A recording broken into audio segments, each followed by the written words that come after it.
So let's try to move on to the second part of our discussion dealing with the guidelines in choosing a research topic. So last time in our video presentation, we identified the first guideline, and that is you should have an interest towards the subject matter that you will select, because this will give you motivation, enthusiasm, and energy in conducting your research. So let's proceed to the second guideline. So for the second guideline, we can infer that this statement pertains to the availability of information. So what's the main reason behind for this idea? Why is it that such availability of information is necessary? Okay, so again, to reiterate once again, class, the second thing that you need to consider in choosing a research topic is that the information on that particular research topic should be available. What's the main reason? So, if the information related to your research topic is actually available, then it means that you can provide more support to your claims.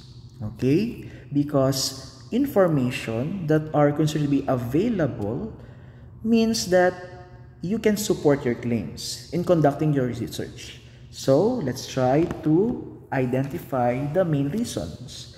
So again, information should be available in relation to your research topic to ensure that there will be a support your claims. So that is to support your claims.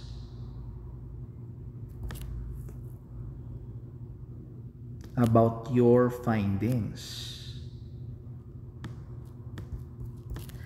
So in addition to that, it only means that, let's say, this information actually pertains to review of related literature and studies. Again, so to reiterate again, such information, for instance, can fall actually under review of related literature and studies, in which it consists of a wide variety of literary sources like books, periodicals, encyclopedias, newspapers, and the internet or electronic references. So information should be available to support your claims about your findings, because remember, in your prior knowledge in grade 10, recall that if you don't have RRLS in your research topic, then there will be no support for your results and discussions.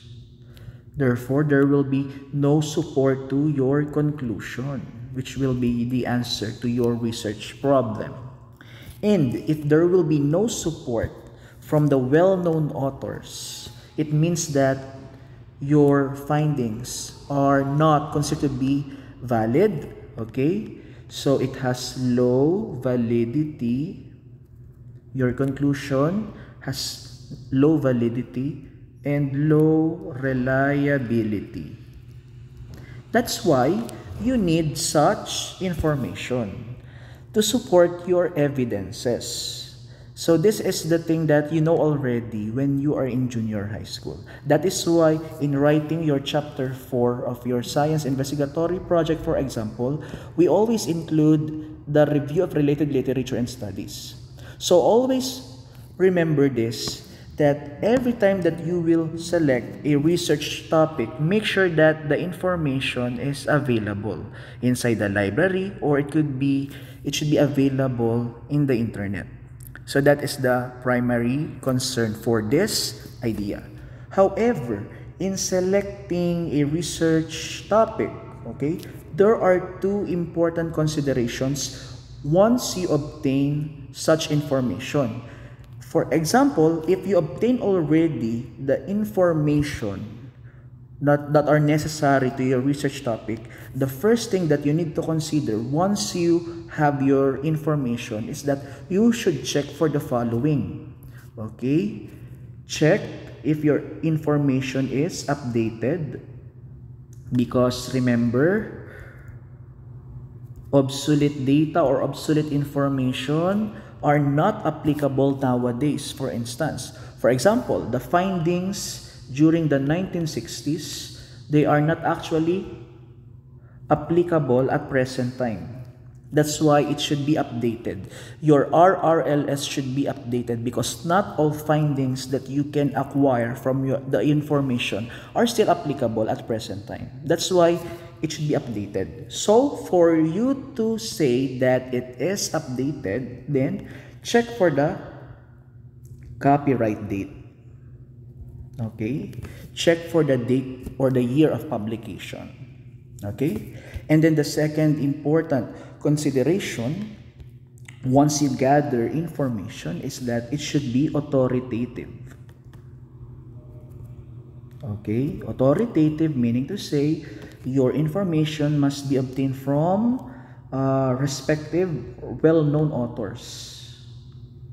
Authors, or let's say qualified professionals related to your subject. So for example, if you select, let's say, life sciences, so those authorities there will be biologists, doctors, nurses, and other related courses related to biology, for example. So that is the idea behind number 2. Availability of information is a must so that we can ensure that there will be a support to our claims, to our conclusions, so that we can achieve high validity and high reliability once we conduct our research.